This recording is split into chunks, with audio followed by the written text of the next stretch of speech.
Assalamu alaikum. I am Professor Dr. Zora Nazir Kiani and here again with another lecture of our MS course Semiconductor Electronic Devices.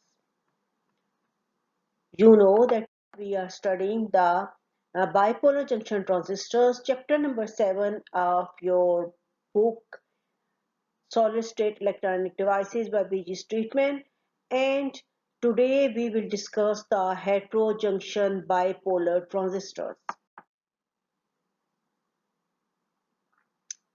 Now, basically, there are two type of junction presents. Number one is the homojunction in which P and N both are of the same material, and second is the heterojunction in which your P and N are of different material. For example, if we discuss the BJT in which you take ammeter, base and collector, then in this heterojunction are ammeter and collector are of one material and base is of another material.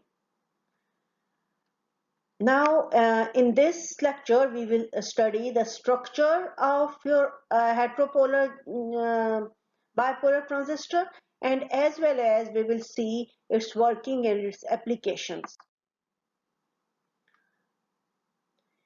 The basic idea of using heterojunction in bipolar transistor is as old as the bipolar transistor junction itself. In 1948, Shockley described the advantage of BJT consisting of wide band gap emitter and narrow band gap base. It took more than 30 years to materialize Shockley's idea in practical devices. The heterojunction bipolar transistor is an improvement of our bipolar junction transistor that can handle signals of very high frequency up to several hundred gigahertz. And so these heterojunction bipolar transistors are used in power devices, in your cell phones, at which we want to have large powers. Now, as the name suggests, in homojunction, semiconductor materials is homogeneous through the structure. It means emitter, base, and collector are of same material. While for heterojunction, two different semiconductor materials form junctions, and these two materials have definitely different energy band gaps, as well as they will have the energy band discontinuity at the junction interface. Narrow band gap to wide band gap form an abrupt junction, and there may be lattice mismatching. So lattice constant matching must be kept in mind before making the HBT, that is hetero bipolar junction. Now in this figure actually explains that the band gap is basically the difference between the energy of valence band and the conduction band. So this is the band gap energy. And then come the electron affinity. That is the electron affinity from the conduction band to the vacuum reference. So this is the electron affinity, and from the band end energy to the vacuum form the work function, that is it takes from Fermi level to the vacuum, and Fermi level of course depends upon the doping. You know that Fermi level is near the conduction band when it is n-type material, and it is near to valence band when it is a p-type material.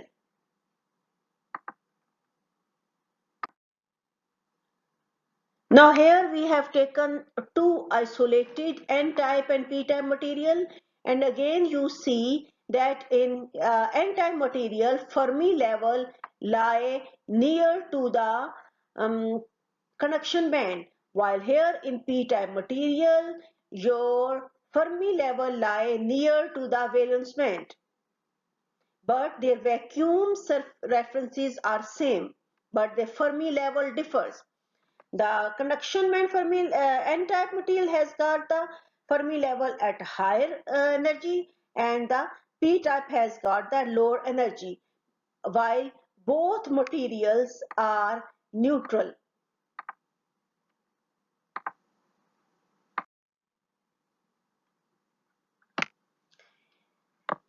Now, actually, the emitter injection efficiency of a bipolar transistor is limited by the fact that carrier can flow from base into emitter region over the emitter junction barrier, which is reduced by forward bias.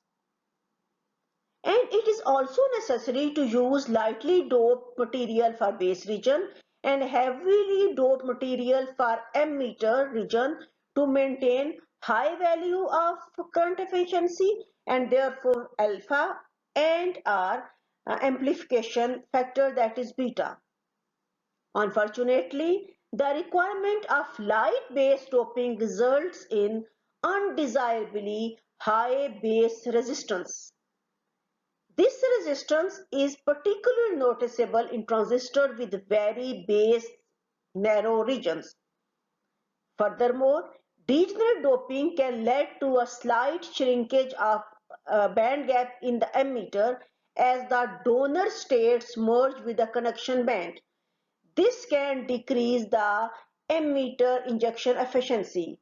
Therefore, a more suitable BJT for high frequency would have a heavily doped base and lightly doped emitter, which is opposite to the traditionally BJT so far discussed in this chapter.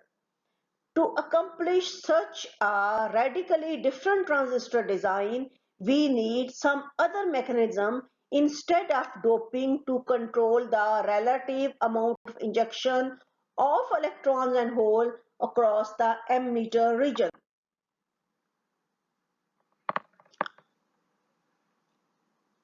Now, the basic difference between HBT and BJT is that uh, in HBT we use different semiconductor materials.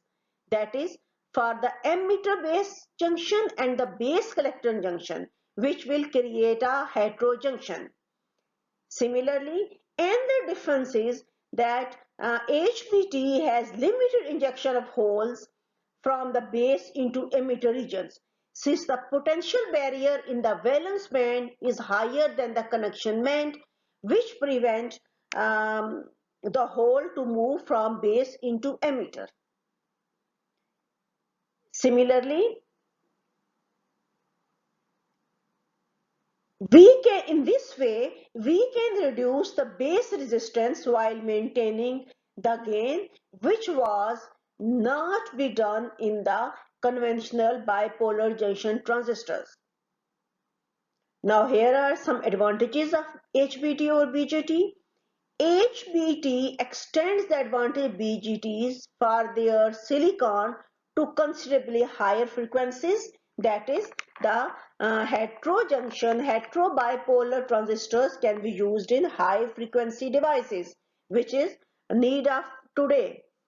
The use of wide band gap emitters allows HBTs to attain much higher base doping and lower emitter doping than that of silicon homojunction bipolar transistor,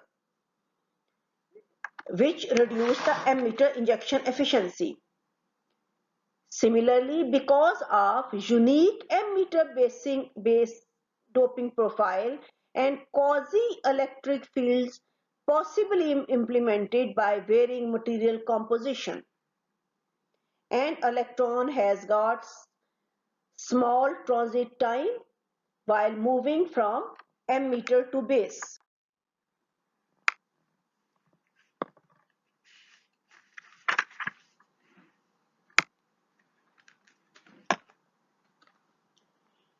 If transistors are made in material that allow heterojunctions to be used, The ammeter injection efficiency can be increased without um, doing strict doping.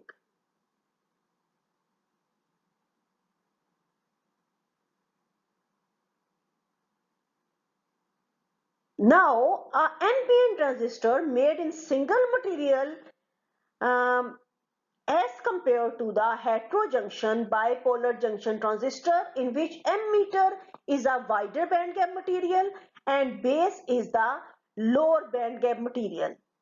It is possible in such a structure for the barrier for electron injection to be smaller than hole barrier injection.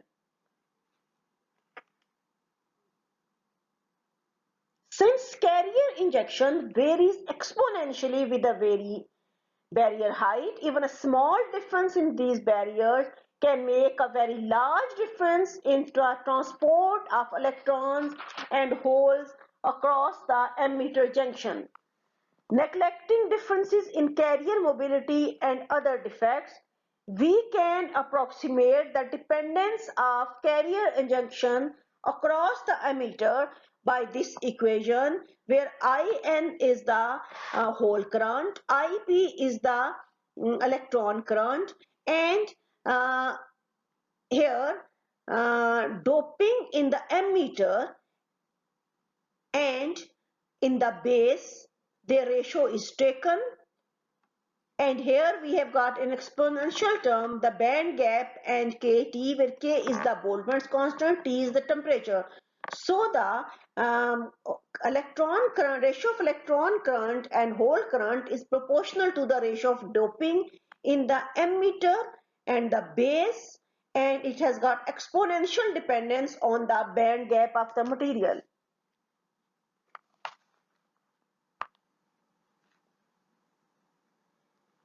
In the homojunction BJT, this doping ratio is all we have to work with in designing a useful emitter injection. However, in the HBT, there is additional factor in which the band gap difference between the wide gap emitter and narrow band gap appears in the exponential factor. As a result, a relatively small value of change in band gap in exponential term dominate, and this allow us to choose the doping terms for lower base resistance and ammeter junction capacitance. In particularly, we can choose a heavily doped base to reduce the base resistance and lightly doped ammeter to reduce the junction capacitor. Now here in this figure, A show the upper figure. This one shows us the homojunction BJT, and here this B shows the heterojunction bipolar transistor. Now in forward bias homojunction emitter, the electron barrier QVN and the hole barrier QVP are the same, while in the hetero bipolar transistor with a wide bandgap emitter, the electron barrier is smaller than the hole barrier, so the resulting in the preference injection of electron across the emitter junction and the stoppage of the flow of hole from the base to the emitter region.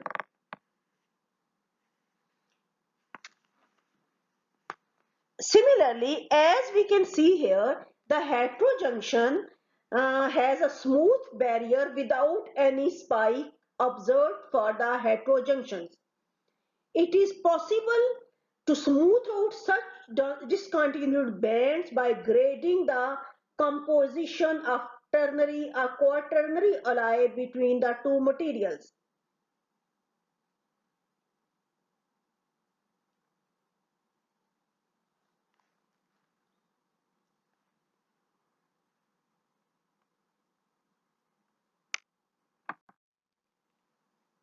Now here we have got figure of the wide band gap n-type semi material and narrow band gap p-type material.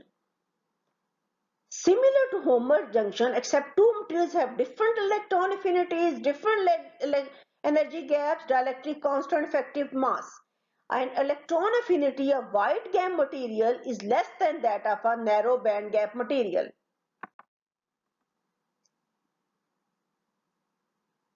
And in ideal abrupt heterojunction using degeneracy, using non-degenerately doped semiconductors, the vacuum level is parallel to conduction band and valence band. If the vacuum level is continuous, then same is with the difference between the energy of conduction band and valence band. Discontinuity will exist at a heterojunction interface, that is electron affinity rule.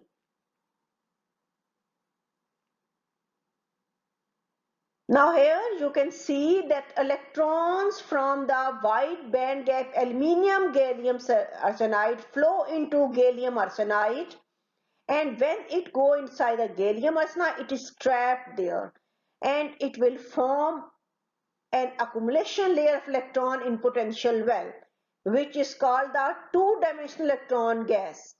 Electrons having quantized energy level in one direction, and electron mobility is also very high in this potential well. Electron mobility increases in the low impurity doping region.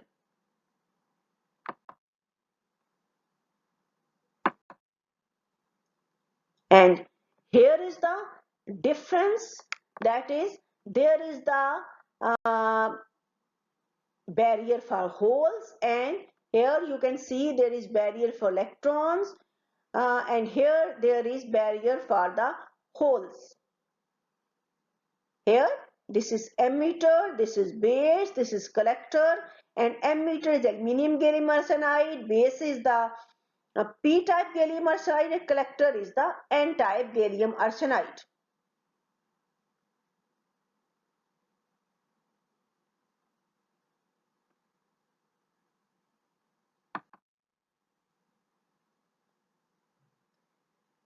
Now this is the silicon germanium graded base in a silicon NPN transistors.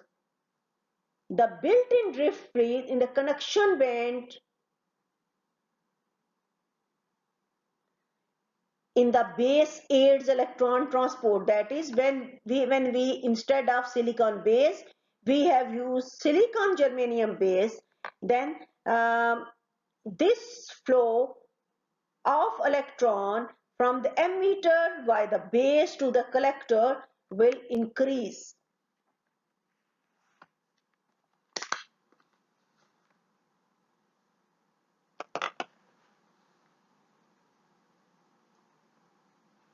It will actually act as a launching ramp to inject electrons from the emitter to base and then to the collector.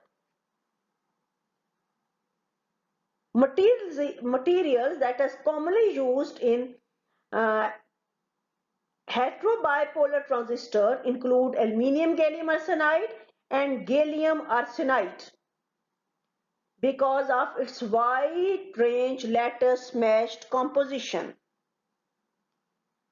But at the same time, indium gallium arsenide phosphide, indium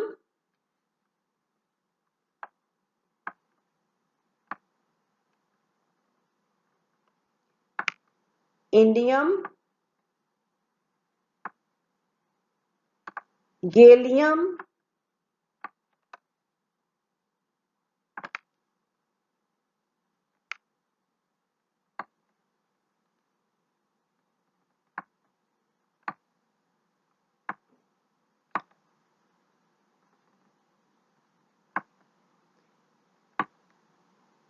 arsenide,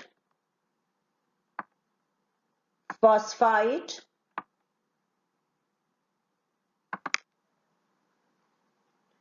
can also be grown on indium phosphide and has become very popular in the your HBT, that is hetero bipolar junction.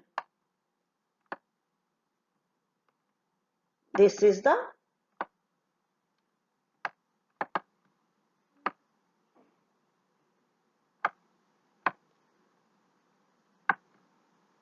okay.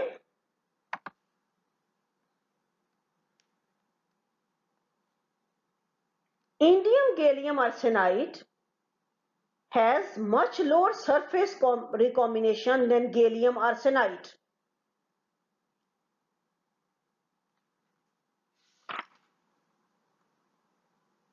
And it is also possible to make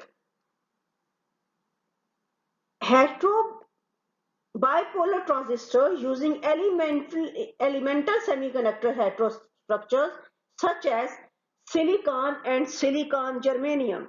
That is, we can use the silicon and silicon germanium heterojunctions as well. In this material system, the band gap difference between the silicon emitter and narrow band gap silicon germanium band occurs primarily in the valence band. As a result, a rather small addition of germanium to base result in higher electron injection efficiency than is possible in homojunction silicon bipolar transistor. If the alloy composition in the base of NPN varied such that band gap slightly decreases from the emitter side to the collector side of base, a built-in electric field accelerates electron through the base region. The resulting field-aided base transport is the major advantage of HBT.